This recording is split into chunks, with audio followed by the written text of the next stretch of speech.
Mark's on here, Di, if you didn't see. Oh, you didn't? Okay, well, we'll finish this later. Is this the best you can do without Konnan? Is just recite what happened on AEW TV? That's it. No, we do the Jason Powell review because it's usually fair. Okay, he doesn't really editorialize. He's not a mark like the rest of the fanboys. Yeah, he's good. He's always been pretty good. He's always So I read his reviews and we just read along and not word for word, but sometimes if I miss something, I'll just read word. I'll catch myself reading word for word. But then we just talk about the problem isn't Jason Powell's comment. It's that you're awful at like reading and adding and totally uncharismatic. Well, let me ask you this. How much money would you want to be paid to read a review of AEW Dynamite every week? Oh, there's no amount of money. That's what I have to do here. So you can be sympathetic to my cause. If I wanted to read it, I would watch it. Yeah. Right. Anyway, what have you done with Konnan? There's a report on Twitter that you poisoned Konnan. No, that's not accurate. Actually, the doctors there, the healthcare almost poisoned him because they were giving him wrong medication. So Seems like you know a little too much about it. Yeah. Well, I mean, he had diverticulitis. He was getting better, and then because he'd been in bed holed up for 2 weeks, his legs were weak, so he had to go to physical therapy to get strength back in his legs to like walk normal again. And they gave him off schedule drugs that weren't on his schedule, and he had an allergic reaction, went right back to square one. But he's recovering now, right? Yes. Now he's with his original doctors that have always despite your attempt to poison him and take over the podcast. Yeah. Yes. But well, this is all speculation because this is Konnan's version of the story, and I'm going to have to see a doctor's note when he comes back. This is your version of Konnan's version. It excludes you having poisoned him. So are you accusing me of poisoning Konnan? Dirty move. It's all over Twitter. Let's talk, Mark. Let's talk. Meltzer said you poisoned him, which leads me to believe it may not be true. It's in the Observer. Did you see Meltzer's deal with the? Did you see the issues, the Dutch thing with Meltzer this week? No. All right. Oh wait, yeah, Dutch Mantell wants to like slap him or something. Well, yeah, because Dave basically, Dutch was having health problems, and they had a GoFundMe set up for him and his wife because she was like on her deathbed, right? And so Dave was talking about the people that were donating, and in bringing up the fact that Tony Khan donated $5,000, Dave went on a rant talking about how, like Dutch has said some things about Dave in the past, that weren't warranted because even during their successful times, he was criticizing the product and he doesn't realize it's a mom and pop. It was the most absurd, like the article, the stories about Dutch's health, and he turned it into, well, you shouldn't really be that sympathetic towards Dutch because he's knocked Tony Khan before. And Tony Khan gave him a bunch of, sent him, here, let's read, okay. Let me read. Don't read it. I can read it. When you read it, I just tune out. Why don't you read it? No. Okay. Let's see here. Okay. I get it. I mean, I don't see Dave turning. No, keep going, Joe. Next. Here it is. Oh, so he put Tony Khan over. Right. Yes. If I'd have known, I'd have contributed. I like Dutch. Right. I sent him some money. Is the GoFundMe still open? It might be. I don't know. He's out now, so maybe it is. Yeah, because if it is, text me the link, Glenn, please. Yeah, I've always liked Dutch. Yeah, me too. I generally contribute that. I'm not going to babyface myself by saying who I have and have, and I'll leave that for Meltzer to do. Oh no, he would never do that with me. But yeah, I believe in helping the boys out. You know what I realized too? Today's the anniversary of Eddie's death. Yeah, it is. 19 years ago, right? On my show, you know what I said? What? To honor the memory of the death of my friend Eddie Guerrero, I would like a Latin man to come find me and start yelling at me at length for no reason. Because that's what Eddie used to do to you sometimes. He did to everybody, I think, didn't he? I mean, me too. Yeah. Like, want me to tell the Eddie story at the indie show here? Yeah, go ahead. There's a promotion here called IWC. Glenn, you've worked in it, the old Norm Connors thing. Norm Connors, correct. And the old CM Punk's old stomping grounds. And Eddie was suspended briefly by WWE. Right. But they were going to bring him back quick, and they let him keep the Intercontinental title. So there was a match in IWC between Eddie Guerrero and I think it was Matt Hardy. Eddie had two matches in IWC years apart. One was Matt Hardy, one was CM Punk. But I think this was an Intercontinental title match with Matt Hardy. Okay, and I went to the show, and Eddie goes, listen, I want you to watch the match really closely because I think I'm going back soon. And I want you to tell me if my work is up to standard, if I'm ready to go back. I go, oh, okay. So, like, I actually jotted down a few notes, like, on a pad while I'm watching it, right? But it was a great match. How could it not be? Eddie and Matt Hardy, right? Mm-hmm. So afterwards, Eddie goes, "Was Eddie good?" And I go, "Yeah, it was really good." And I nitpicked a couple things because that's what Eddie wanted, right? Right. Mm-hmm. But I said it was like unbelievable. It was like, over a 4-star match on an indie show in Pittsburgh, for God's sakes. But it was really good. Eddie goes, "No, you're just saying that." And I go, "Why would I just say it?" He goes, "No, you're just saying that to be nice. How was it really?" And his voice goes up a couple notches, right? Right. Oh, well, Eddie, you did this good, you did that good, you did this real good, this one thing maybe a little more polished, but it was really good. He goes, "No, you're taking it easy." And he's like, and his face is getting closer to mine. He goes, "Tell me the truth. I need to know the truth." And I go again. It was real good. And then I'm starting to find stuff that was bad, even though it wasn't bad. Right. You know what I mean? Like, just, well, you missed this. You missed it. No, you're taking. And at this point, Eddie's like nose to nose with me. And Right. I finally go, "Eddie, why are you yelling at me?" And he just cracked up and he hugged me. And but then he goes like this. He goes, but it was okay, right? Yeah, Like, he would always do that. It was okay. It was okay, right? It was okay, right? Like, Glenn, am I right? He's one of the greatest workers ever. Period. I have two people And on he my was list. very insecure. I've said I've worked a lot of these guys over the years. I said Eddie Guerrero was the best in-ring performer I've ever worked with, and Ric Flair was the most incredible experience of having a match with somebody because it was the first time I'd ever worked with a guy that I felt like I was just being guided through the match. It was like my actions were almost involuntary. Like Flair was just so good at manipulating movement and stuff. Everything I was like, how did this guy learn how to do this? It was crazy. But Eddie, had all the tools and all the skills. He did everything good. Right. Punches, kicks, Eddie had no weakness to his game at all. None. The zero weakness. So once he got the ability to be featured on the show and he got mic time to show his personality and stuff, he became one of the better mic guys in the business too. Yeah, and Eddie was such a great guy. The first time I saw Eddie wrestle was on, and I wasn't, working. I might have been writing for Keller's for the Torch then, but I saw Eddie wrestle Terry Funk as a job guy on WCW Saturday Night, and Terry brought Eddie in because he knew nobody would make him look better. Right. And it was just, don't get me wrong, Terry came off as a powerhouse because they were building him up to challenge Flair. Yeah. Mm-hmm. But Eddie was just so good. And he was just a kid. Of course. Yeah. But that was my first look at Eddie, and he was just unbelievable. He was like, I think 19 then, maybe. And then there's so many Eddie stories that we can tell or couldn't tell. Like, Glenn, I'm not sure we can tell the story about when Eddie saw the Juventud Guerrera calendar. Oh, right. Yeah, maybe that's another time. Because we can't use them because of colorful language. Yeah.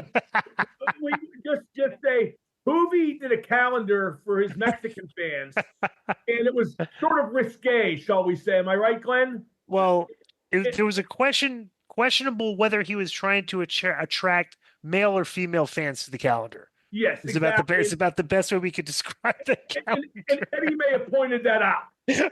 Right. Right, but no, I really like. There are very few things about the business and very few people, honestly, years later, I legitimately miss. But Eddie's one of them. I really, really loved Eddie. Interesting. Eddie the Giant. Yeah, so you like, well, that's basically your only interest in professional wrestling these days. It's just nostalgia talk, pretty much, because you're not really a fan of the current product right now, right? No, I follow the Bloodline stuff. Right. I think that's still really good. That's really good considering they've dragged it out. And, unlike with the NWO, when they separated the Bloodlines into two, it still kind of works. Right. That has Paul. Paul's booking that. Hey, man. Right, of course, it's just, I know his touches, his flourishes, and they're all over that product. They're resurrecting Sami Zayn even. Yeah. They made a bunch of guys, honestly, that I don't think will get over individually, get over as part of this angle. I follow what Jericho does still in AEW. Are you a fan of it, yes or no? I'm a fan of the learning tree shtick. Yeah, I am too. But everybody, there's so many fans that are disgusted with it that they're mad at me for liking Jericho stuff and say I'm not being honest. They email and call us out every week. They don't like you. What? Well, that's true they just too. Don't like you. Yeah, but they don't like Jericho. Poison Konnan. Right. That's total fabrication on your part. But see, I like how Jericho keeps reinventing himself, and Right. I don't think you should ever discredit that. I think he's gotten Big Bill over. Yeah, and plus two. Well, I don't know about the Brian Keith kid though, because I don't know how that fit. I would have just liked to see him and Big Bill. But this is what Jericho's always been good at, branding. Because now he puts his hand up like this before he cuts his promos and holds it up there for about 3 or 4 seconds, and then goes, "Hi guys," and all the crowd goes. They get up and wave their hands. It's like, so it's just like smart. You guys would know better than me. I heard their live attendance for TV is not good. Horrible. It's Yeah. like 2,500, 3,000 people. It's like empty and it's quiet. You can hear individual people clapping, like one person clapping. Like I don't think the product's that bad from what I watch. I just think they have way too many people there, and because they're trying to evenly distribute or get everyone involved to some degree is probably a better way to put it. That nobody really gets over. I'm amazed that Mercedes Moné went there. It means nothing. She means nothing. Right. Okay, but you know why? There's only you know who the cornerstone is in New York is Charlotte. And she'll be back soon, I think. Right. And she made Sasha Banks. Right. Without Charlotte, there is no Sasha Banks. Yeah. And I think that's been proven now. And I like Sasha, but I mean that's just the way it is. It's been proven. I think Moxley's just horrible. I think he's a garbage wrestler. I hope Daniel Bryan is really done for his sake and for their sake because it's just time. I think the big, and I've said this a million times on this podcast, but I'll say it again. The biggest mistake that Tony made, and I like Tony, as you know, after a rocky start, but I like Tony Khan. Right. And I think his heart is 100% in the right place. And I think if he had a roster that was cut down by about 60, he'd be a good booker. I just think he's overwhelmed by the amount of people who are doubtless in his ear all the time. But the minute they started recycling all the WWE guys, the original vision was disintegrated. The people who were the 4 pillars, I forget who they were, like Sammy, Darby, MJF, Hangman Page. Is that right? No, it was a Jungle Boy. Yeah, Jungle Boy. Yeah. Okay, and let's add Hangman Page to that too, right? Yeah. Those were guys that hadn't been overexposed somewhere else, let alone in WWE. If they had stuck to that original vision, the product would have been better because it would have been different. Now it's just WWE lights. Yeah, is all it is. Yeah, there's kind of interesting. Do you remember the character that Luis Piccoli played in Mexico called Madonna's boyfriend? Tremendous. Right. Okay, bro. How I was thinking about this today. I think Hook would be over better if he was referred to as just Chaz's kid. Because, bro, I listened to Kevin Nash. He said he watched AEW one night and gave a review. He just kept referring to Taz's kid as Taz's kid. Right? So, I think Hook's really good though. I like him. Who? Hook. Taz's kid. Yeah, he's Taz's kid. Good look, great charisma, great like kind of dark charisma. Right. There's a lot of guys on that show. The problem I have with that show is well, just the premise. Okay, is that because there's a lot of dirty community and match ratings and stuff. They feed into the phoniness of professional wrestling. Okay, because you're rating the matches, you're rating the performances and stuff, right? But the problem with that is when you do that, it's like anytime a small character wrestles a big guy, the big guy loses like literally 95% of the time. Lance Archer and Brian Cage are getting together to tag team. They're already doing jobs right? Like after like how could you have dropped the ball with Wardlow? I don't know. Wardlow is a monster. He should have been a top guy. Yeah. But they're too caught up with 5-star matches and whatnot. Right. That's like he's the easiest guy in the world. I feel bad for Wardlow too, man. He worked here at the aforementioned IWC. It was really good, and I think he's a great talent. I do. I do too.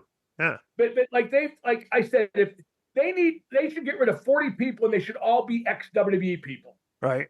I don't know about that because those are the only guys there that know how to do TV. That's a good point too. It's like vignettes, timing, hitting your time cues and stuff. But from a production standpoint, the show's just kind of a mess. Well, I'll give you an example of my mixed emotions, okay? When I watch it, which isn't often. And by the way, it says a lot about the state of wrestling now. But back when, and I was younger to be sure, but I would get tapes so I could watch Louis as Madonna's boyfriend, and I never missed Eddie and Art. Yeah, I used to drive 40 minutes from my house to a Japanese grocery store to get the New Japan, to rent the New Japan and All Japan tapes. They used to rent Japanese wrestling tapes there. Yeah. And I would I'd do a 40-minute drive back and forth. I still think to this day that Eddie Guerrero and Art Barr are one of the greatest tag teams of all time, despite having been together relatively briefly. I think they were brilliant. And here's another Eddie story. Remember, Glenn, we used to do when WCW was selling out all the time. Oh, we did the random live event commentary. We would stream it. Right. We were like the first sporting entity to stream events. Right. An event was sold out. They would send like me and Borash or me and Lee Marshall or Okerlund would be there, and we would do play-by-play at ringside. Right. On streaming online. And in LA, Eddie wore a Gringos Loco shirt to the ring. Right. And he threw it to me at ringside. And afterwards, I went to give it back to him. And he said, no, you keep that. You were a big fan of me and Art. I know that.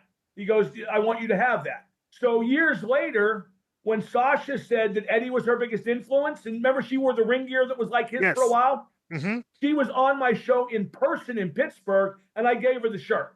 Oh, yeah, that's right. I remember that story. Yeah, I mean, I don't know who knows if she appreciated it. I mean, right. I guess. No, I'm serious. I would like to think she did, but who knows? I mean, was this before or after Charlotte made her rich? No, it was right in the middle of it. Right. And, during the process, right? You know, it's funny because I mean, she probably never heard of me, didn't know I did W. You know what I mean? She probably was barely listening, but I thought it was the right thing to do. That's like I gave Pillman's kid. I had one of his Rogue Horseman shirts from ECW, and I gave that to Pillman's kid. But anyway, yeah, it says a lot when I used to go out of my way to get to watch stuff like that. And that was before YouTube and all this stuff. Yeah. And now I can't be bothered to turn on the TV. Yo, what's up? I just want to thank you guys for watching this clip. Don't forget to hit the like button, leave a comment, and subscribe. And join our YouTube membership for hours and hours of exclusive, unedited, uncensored content. And being a member will help you get involved in our upcoming live streams. Thank you for your support. Thank you for riding with us. I know you got a lot of other podcast choices, be it wrestling or other ones. And thank you for picking us. Boom.